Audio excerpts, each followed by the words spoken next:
अबको केही घण्टा पश्चात साफ अन्डर 20 को बहुप्रतीक्षित खेल यानी कि नेपाल र भारत बीचको खेल हुँदैछ। उसो त जब नेपाली फुटबल टोली र भारतीय फुटबल टोली एक अर्का विरुद्ध मैदानमा उत्रन्छन् तब यो खेललाई नेपाली समर्थकहरूले निकै चासोको रूपमा हेर्ने गर्छन्।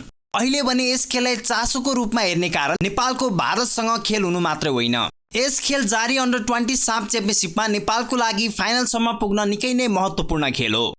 आयोजक तथा डिफेन्डिङ च्याम्पियन भारतलाई हराउँदै नेपाल अन्डर 20 साफ च्याम्पियनसिपमा एक खेल खेल्नु अगावै नै फाइनल पुग्न चाहन्छ।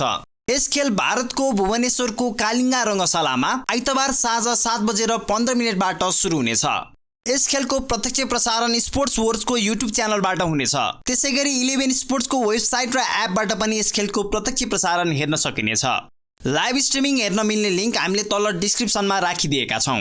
बंगलादेशसँग 2-1 गोलले पराजित भएको र श्रीलङ्का विरुद्ध 4-0 गोलको जित निकालेको भारतीय अन्डर 20 फुटबल टोलीका प्रशिक्षक वेंकटेश सानमुगमले नेपालसँग हुने खेलको बारेमा आफ्नो भनाइ राखेका छन्।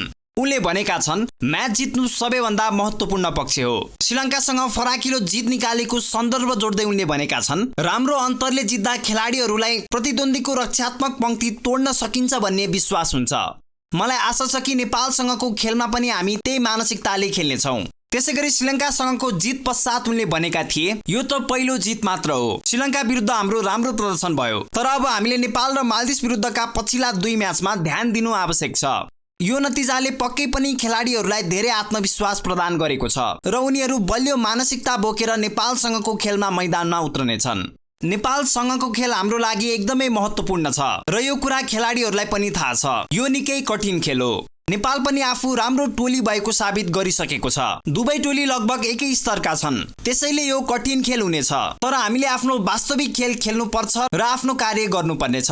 यसरी भारतीय अन्डर 20 टोलीका मुख्य प्रशिक्षक वेंकटेश सानमुगमले श्रीलङ्कासँगको उत्कृष्ट लयलाई नेपाल विरुद्ध पनि कायम गर्ने बताएका छन्। त्यसैगरी नेपाली अन्डर 20 फुटबल टोलीका प्रशिक्षक मेघराज केसीले पनि भारतसँगको खेलमा नेपाललाई चुनौती भए पनि जित्नेमा विश्वास रहेको बताएका छन्। बराबरी वा अन्य विकल्प नखोजी जितकै लागि खेल्ने उनले बताएका छन्। उनले भनेका छन्, भारत विरुद्ध जित निकालेर फाइनलमा पुग्नु नै हाम्रो लक्ष्य हो। भारत बलियो टोली हो र उसलाई घरेलु दर्शकको पनि फाइदा हुनेछ। नेपाललाई ठूलो चुनौती छ, तर हामी हाम्रो मेहनतमा विश्वास गर्नेछौँ। त्यसैले हाम्रो लागि भारतलाई हराउनु सम्भव छ। मेघराज केसीको प्रशिक्षणमा नेपाली अन्डर 20 फुटबल टोली यतिखेर भारतमा साफ च्याम्पियनसिपको उपाधि जित्ने होडमा रहेको छ। प्रशिक्षक मेघराज केसीसँगै सहायक प्रशिक्षक बालगोपाल साउखल, गोलकिपर प्रशिक्षक उज्जवल मानन्दर, फिजियो लोकेन्द्र कोर र टिम म्यानेजर दिवाकर गले नेपाली खेलाडीहरूलाई प्रशिक्षण र व्यवस्थापन गरिरहेका छन्। यो त थियो भारतीय प्रशिक्षक र नेपाली प्रशिक्षकको अब हुने खेलको लागि आफ्ना भनाइहरू। अब भने जारी साफ च्याम्पियनसिप प्रतियोगितामा नेपाल र भारतले के कस्तो खेलेको छ र यी दुई टोलीलाई फाइनल पुग्न के कस्तो समीकरण रहेको छ भनेर सुन्नुहोला। जारी साफ अन्डर 20 च्याम्पियनसिपमा नेपाल अब आयोजक भारतसँग प्रतिस्पर्धा गर्दैछ। यो खेल भारतको भुवनेश्वर कालिङ्गा रङ्गशालामा आइतबार नेपालको समयअनुसार साँझ 7:15 सुरु हुनेछ। आफूभन्दा कमजोर मानिएका टोली मालदिप्स र श्रीलङ्कालाई हराएको नेपाल अब भने आफ्नो स्तरको टोली भारतलाई हराउँदै फाइनलको स्थान सुरक्षित गर्न चाहन्छ। आफ्नो पहिलो खेलमा बंगलादेशसँग पराजित भएको र दोस्रो खेलमा श्रीलङ्का विरुद्ध जित निकाल्दै प्रतियोगितामा कमब्याक गरेको भारत भने नेपाललाई हराउँदै फाइनलको आशा जीवितै राख्न चाहन्छ।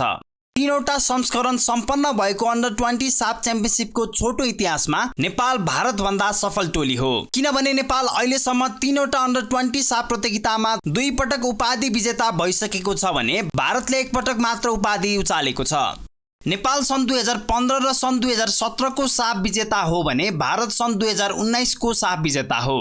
सिनियर टोलीमा भारत नेपाल भन्दा अगाडि रहे तापनि दक्षिण एसियाको उमेर समूहको फुटबलमा नेपालले भारतलाई कडा चुनौती दिने सामर्थ्य राख्दछ। प्रतियोगिताका 2 बलिया टोली नेपाल र भारतको लागि फाइनलको स्थान सुनिश्चित गर्ने दृष्टिकोणले पनि अबको खेल महत्त्वपूर्ण हुनेछ। राउन्ड रबिन संरचनामा खेलाइएको साफ प्रतियोगितामा अङ्कको आधारमा शीर्ष 2 टोलीहरू फाइनलमा पुग्नेछन्। 2 खेलमा 1 जित र 1 हार सहित 3 अङ्क रहेको भारत यदि नेपालसँग पराजित भएमा साफ प्रतियोगिताबाट बाहिरिनेछ। 2 खेलमा 2 जित रहेको नेपालले भारतसँगको खेल जितेमा 9 अङ्क बनाउँदै फाइनलमा बंगलादेशसँग भिड्नेछ। यदि खेल बराबरी भयो भने 3 खेलमा नेपालको 7 अङ्क हुँदा भारतको 4 अङ्क हुनेछ। भारतले नेपाललाई हराएमा वा बराबरी खेलेमा लीग चरणको अन्तिम खेल सम्पन्न नभई फाइनल पुग्ने कुनै पनि टोलीको टुङ्गो लाग्ने छैन। नेपालले भारतसँग बराबरी मात्रै खेल्यो भने पनि आफ्नो अन्तिम खेलमा बंगलादेशलाई जित्नै पर्ने दबाव हुन्छ। पहिलो खेलमा श्रीलङ्कालाई 1-0 गोलको अन्तरले पराजित गरेको बंगलादेशले भारत विरुद्धको खेलको अन्तिम समयमा पेनाल्टी पाएपछि भारतलाई 2-1 गोल अन्तरको जितले स्तब्ध पारेको थियो। त्यसैगरी मालदिभ्सलाई 4-1 गोलको अन्तरले हराएको बंगलादेश 3 खेलमा 3 जितसँगै अङ्क तालिकाको शीर्ष स्थानमा छ। यति हुँदाहुँदै पनि बंगलादेश फाइनलमा अहिलेसम्म पुगेको भने छैन। बंगलादेश फाइनलमा पुग्न नेपालले भारतलाई हराउनै पर्ने हुन्छ। यसो भएमा मात्र नेपालको साथसाथै बंगलादेश जारी साफ प्रतियोगिताको फाइनलमा पुग्नेछ। अन्यथा नेपाल, भारत र बंगलादेश आफ्नो अन्तिम खेलसम्म पनि फाइनलको स्थानको लागि सङ्घर्षरत हुनेछन्। आफ्नो अन्तिम खेलमा भारत प्रतियोगिताको कमजोर टोली मालदिभ्ससँग खेल्नेछ भने नेपाल प्रतियोगिताको सबैभन्दा सफल टोली बंगलादेशसँग खेल्नेछ। त्यसकारण पनि अन्तिम समयको कठिनाइलाई टार्न भए पनि नेपालले भारतलाई हराउँदै फाइनलको टिकट सुरक्षित गर्नै पर्ने देखिन्छ। जारी प्रतियोगितामा नेपालले 2 खेलमा 7 गोल गरिसक्दा अहिलेसम्म 1 गोल पनि खाएको छैन। भारतले भने अहिलेसम्म 5 गोल गरिसक्दा 2 गोल खाएको छ। 2 गोल भने भारतले प्रतियोगिताको बलियो टोली बंगलादेश विरुद्ध खाएको हो। नेपालको भने बंगलादेशसँग खेल हुन बाँकी नै रहेको छ। भारत र नेपाली टोलीले जारी प्रतियोगितामा आफ्नो गोल गर्न सक्ने क्षमता देखाइसकेका छन्। त्यसकारण पनि आइतबार हुने खेलमा यी दुवै टोलीले गोलको धेरै प्रयास गर्नेछन् भनेर सहजै अनुमान गर्न सकिन्छ। गोल गर्न सक्ने उत्तिकै सामर्थ्य राख्ने यी दुवै टोलीका अब फरवार्ड खेलाडीहरूको मात्र नभई डिफेन्डरहरूको पनि उत्तिकै परीक्षा हुनेछ। नेपालले अब हुने खेलमा भारतलाई पराजित गर्दै 1 खेल खेल्न बाँकी छँदै फाइनलको स्थान सुरक्षित गरोस्। नेपाली अन्डर-20 फुटबल टोलीलाई भारतसँग हुने खेलको लागि जितको शुभकामना। यति बेला भारतमा अन्डर-20 साफ च्याम्पियनशिप भइरहँदा साफ च्याम्पियनशिपको अर्को उमेर समूहको प्रतियोगिताको समूह विभाजन भएको छ। श्रीलङ्कामा भदौको 20 गतेदेखि 29 गतेसम्म चौथो साफ अन्डर-17 च्याम्पियनशिप हुने भएको छ। उक्त प्रतियोगितामा नेपाल समूह बीमा परेको छ। दक्षिण एसियाली फुटबल महासंघ साफले शनिबार सार्वजनिक गरेको समूह विभाजनमा नेपाल, भारत र भुटानसँग समूह बीमा परेको हो। समूह एमा भने श्रीलङ्का, मालदिभ्स र बंगलादेश रहेका छन्। यतिखेर खेल तालिका नभई समूह विभाजन मात्र सार्वजनिक गरिएको छ। यस प्रतियोगिताको लागि हाल नेपाली टोलीको खेलाडी छनौट भइरहेको छ। अखिल नेपाल फुटबल संघ एन्फाले मंगलबार अन्डर-17 राष्ट्रिय पुरुष टोलीको मुख्य प्रशिक्षकमा उर्जन श्रेष्ठलाई नियुक्त गरेको थियो। मंगलबारदेखि नै एन्फाले खेलाडी छनौटको प्रक्रिया सुरु गरेको छ।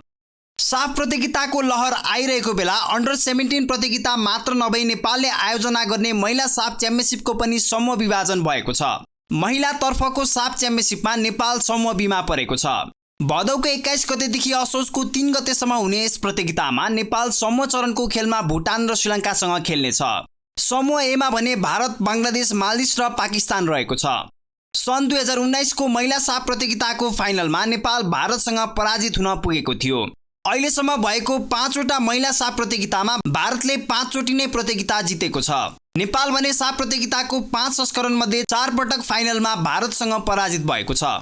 सन् 2015 मा भने नेपाल भारतसँगै सेमी फाइनलमा पराजित भएको थियो। कोभिड-19 महामारीको कारणले गर्दा महिला साफ च्याम्पियनशिपको 6औं संस्करण आयोजना हुन सकेको थिएन। यसपटक भने महिला साफ च्याम्पियनशिपको 6औं संस्करण नेपालमा आयोजना हुने भएको छ। यस प्रतियोगिताको लागि नेपालले 58 सदस्यीय प्रारम्भिक टोली पनि घोषणा गरिसकेको छ। अहिले नेपालका प्रशिक्षक कुमार थापाले नेपाली टोलीमा 29 सदस्यको 2 समूह बनाउँदै प्रशिक्षण गरिरहेका छन्। 58 जना खेलाडीहरूबाट विभिन्न चरणमा खेलाडीहरू छनौट गर्दै अन्तिम टोली बनाइनेछ। यसरी फेरि पनि दक्षिण एसियाली फुटबलको साफ प्रतियोगिता अन्तर्गत नेपाली अन्डर-17 र नेपाली महिला फुटबल टोलीले सहभागिता जनाउँदैछन्। दक्षिण एसियाली फुटबलमा हुन गइरहेका यी 2 प्रतियोगितामा नेपाली अन्डर-17 र नेपाली महिला टोलीले प्रतियोगिताको उपाधि उचाल्न सफल बनुन्। दुवै टोलीलाई जितको अग्रिम शुभकामना।